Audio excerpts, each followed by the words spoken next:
2 terremotos mortales en Venezuela. La ola de calor más intensa de la historia de Europa. Un potente tornado EF3 en la región de los Urales, en Rusia. Todos los detalles de estos y otros eventos, a continuación en este episodio.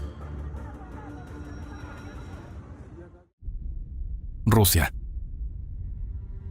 El 22 de junio, un tornado azotó la ciudad de Kushba, en la región de Sverdlovsk, Rusia, convirtiéndose en uno de los tornados más potentes registrados en la región de los Urales en las últimas décadas. Según la escala de destrucción, el tornado fue clasificado como IF3 en la escala internacional de Fujita. De acuerdo con los meteorólogos, este tipo de vórtices suele ser poco frecuente en la región de los Urales y normalmente pasa por zonas forestales. Sin embargo, esta vez el tornado atravesó la ciudad, dejando tras de sí una franja de destrucción de unos 2,5 kilómetros de largo. Según los testimonios de los testigos, el tornado estuvo acompañado de un estruendo ensordecedor y de granizo del tamaño de huevos de codorniz. El vórtice arrancó los techos de los edificios y levantó por los aires láminas de cubierta, escombros de construcción y basura. En apenas 10 minutos, el vórtice dejó una destrucción generalizada. Más de 100 viviendas, automóviles, líneas eléctricas e infraestructuras de servicios públicos resultaron dañados. Vallas, invernaderos y construcciones auxiliares quedaron destruidos y muchos árboles fueron arrancados de raíz. En algunas calles, el tornado destruyó casi por completo viviendas particulares, dejando en pie únicamente sus paredes. Los edificios de varias plantas también sufrieron graves daños. El tornado arrancó techos y dañó balcones. El desastre dejó sin electricidad a más de 4.000 viviendas particulares en Kushba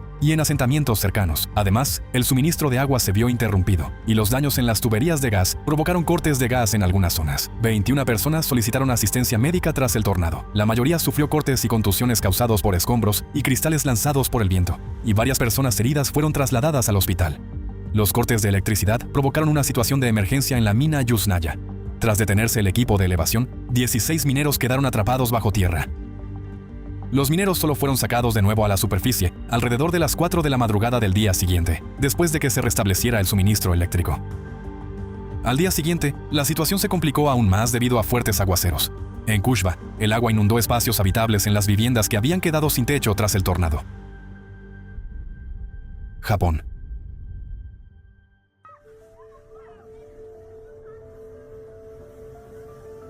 El 25 de junio, a las 7:30 hora local, durante la hora punta de la mañana, se produjo un potente terremoto de magnitud 7.2 frente a la costa de la prefectura de Iwate. Los temblores se sintieron en una amplia zona, afectando no solo a la región de Tohoku, sino también a la capital, Tokio. Estuvieron acompañados de una sacudida prolongada del suelo. No se emitió ninguna alerta de tsunami.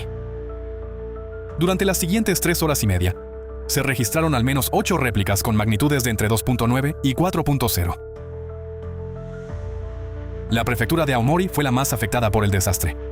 En la ciudad de Hashikami, la intensidad del terremoto alcanzó el nivel 6 alto en la escala de intensidad sísmica de la Agencia Meteorológica de Japón. En 2 prefecturas, Aomori e Iwate, 12 personas resultaron heridas. Entre ellas se encontraba una residente de 90 años de la ciudad de Kamaishi, en la prefectura de Iwate, que cayó durante el terremoto y sufrió una fractura en el brazo. En Hachinohe, prefectura de Aomori, una adolescente que iba en bicicleta en el momento del temblor, perdió el control y fue atropellada por un coche.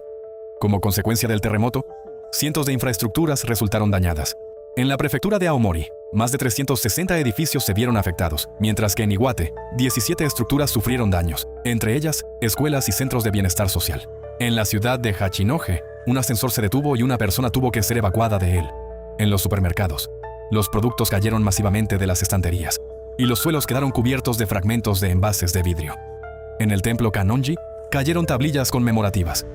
En una residencia de ancianos, las ventanas se rompieron debido a los temblores, y las grietas que aparecieron en las paredes hicieron que el edificio quedara inhabitable. El desastre también dañó las instalaciones del club de fútbol Banraure Hachinohe. Las paredes se derrumbaron parcialmente en la oficina y en la cancha de fútbol sala.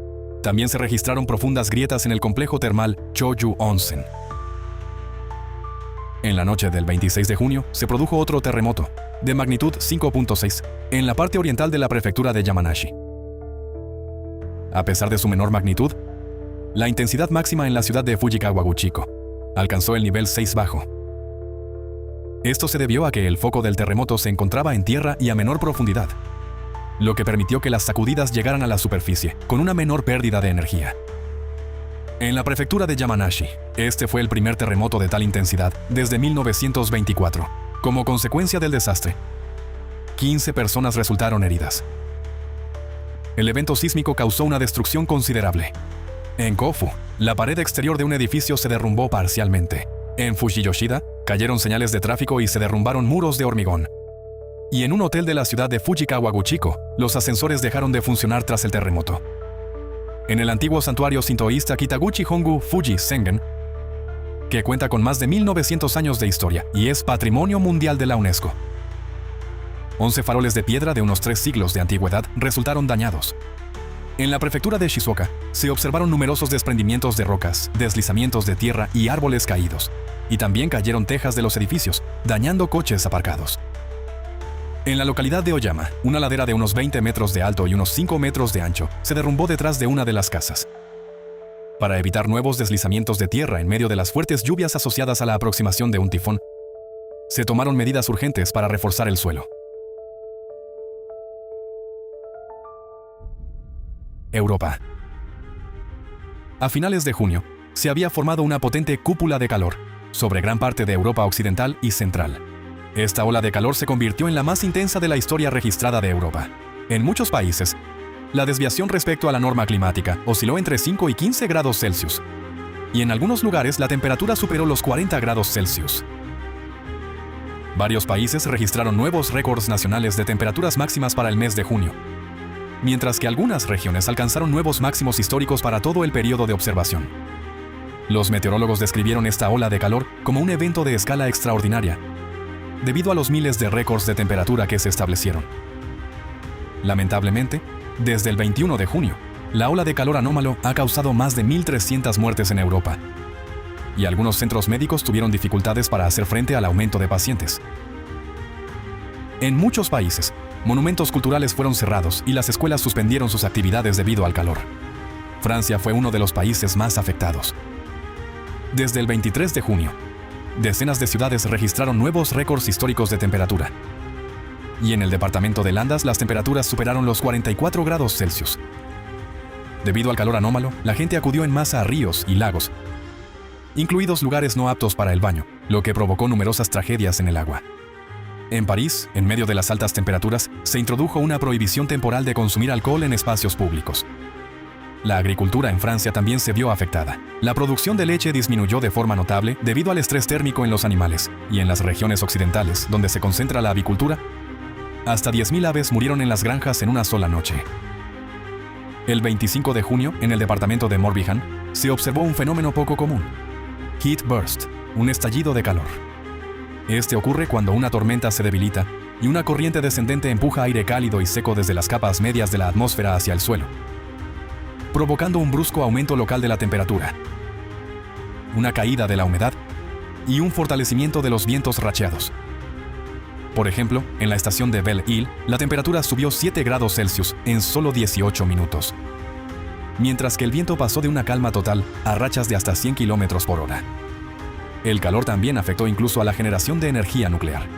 El agua de los ríos se calentó demasiado para enfriar eficazmente los reactores, lo que provocó el cierre temporal de algunas unidades de producción eléctrica en el país. Una situación similar se produjo en Suiza y Hungría. En el Reino Unido, por primera vez en la historia, el nivel rojo de alerta por calor extremo permaneció en vigor durante 3 días consecutivos. Durante esos días, el récord de temperatura máxima para el mes de junio se batió 3 veces, alcanzando los 37,7 grados Celsius el 26 de junio. Debido al intenso calor, los organizadores se vieron obligados a cancelar una conferencia dedicada a abordar las consecuencias de las temperaturas extremas. En todo el Reino Unido, los centros médicos tuvieron que posponer cirugías programadas y cancelar parcialmente las consultas ambulatorias debido a las temperaturas extremadamente altas. Por sobrecalentamiento, los sistemas de refrigeración fallaron en varias clínicas y los equipos de resonancia magnética dejaron de funcionar. El 27 de junio, la temperatura en la capital de Alemania, Berlín, alcanzó los 39 grados Celsius. Para ayudar a la gente a refrescarse, la policía desplegó cañones de agua. Incluso las noches fueron excepcionalmente calurosas. El 28 de junio, la temperatura mínima en la estación meteorológica de Kupschutz fue de 29,4 grados Celsius. Fue la noche más calurosa jamás registrada al norte del paralelo 50. Estas condiciones no permiten que el cuerpo humano se recupere después del calor diurno, lo que tiene un impacto negativo en la salud. Anteriormente, un calor tan intenso era poco frecuente en Europa, por lo que los aires acondicionados todavía no se han generalizado aquí. Por ejemplo, en Alemania, solo alrededor del 6% de los hogares cuenta con ellos. En la ciudad de Dormagen, el aire dentro de una residencia de ancianos se calentó hasta unos peligrosos 35 grados Celsius, lo que obligó a evacuar a decenas de personas mayores. El calor también alteró el transporte. El operador ferroviario alemán Deutsche Bahn permitió temporalmente a los pasajeros cancelar viajes de larga distancia de forma gratuita, mientras que la compañía privada National Express suspendió algunos servicios en el estado federado de Renania del Norte-Westfalia debido al riesgo de deformación de las vías por sobrecalentamiento. El calor también dañó la infraestructura vial.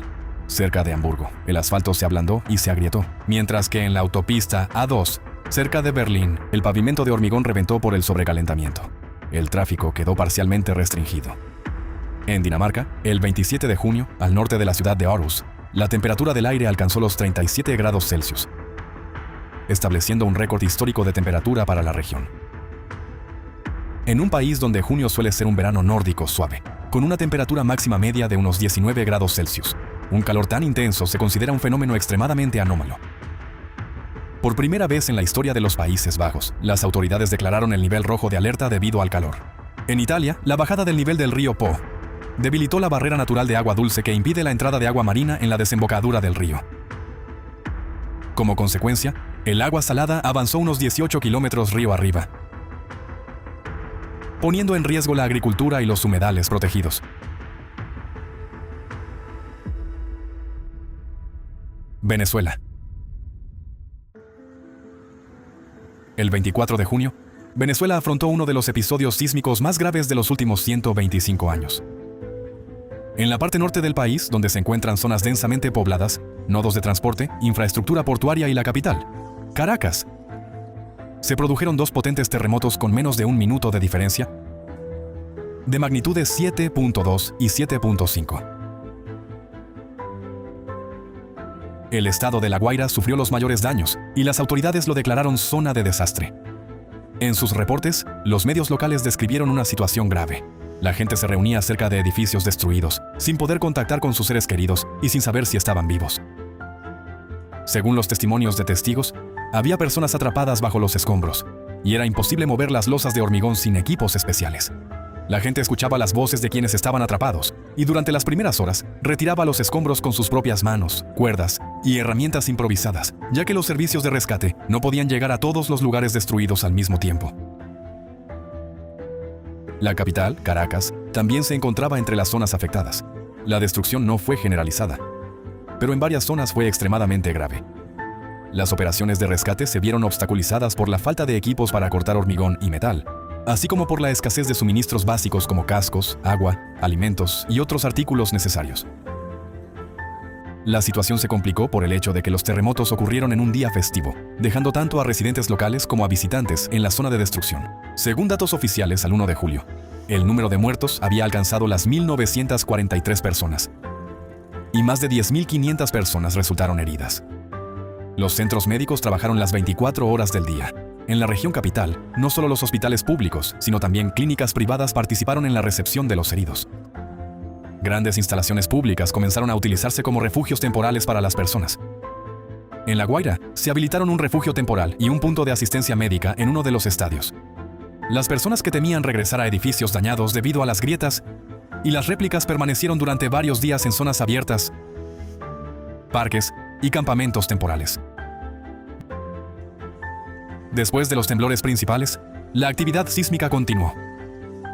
Para el mediodía del 27 de junio, las autoridades habían registrado 430 réplicas. Al menos 383 edificios quedaron destruidos o gravemente dañados como consecuencia de los terremotos, y más de 1.400 infraestructuras en todo el país se vieron afectadas, incluidos 13 hospitales y 25 centros comerciales. El Aeropuerto Internacional Simón Bolívar, en la ciudad de Maiquetía, también sufrió graves daños. Según un experto, la magnitud de las consecuencias no puede explicarse únicamente por la magnitud de los terremotos. El profesor señaló que, si se hubieran respetado las normas de construcción sismo-resistente, los edificios no deberían haberse derrumbado como castillos de naipes. Entre las posibles causas, mencionó la calidad del hormigón, la reducción de la cantidad de acero, el refuerzo transversal insuficiente de las columnas y otras infracciones de las normas de construcción.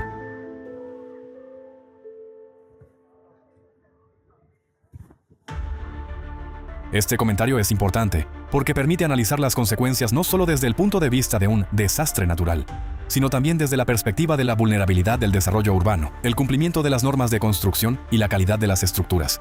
Los acontecimientos de esta semana demuestran que las normas de seguridad actuales ya no siempre se corresponden con el nivel real de los riesgos naturales.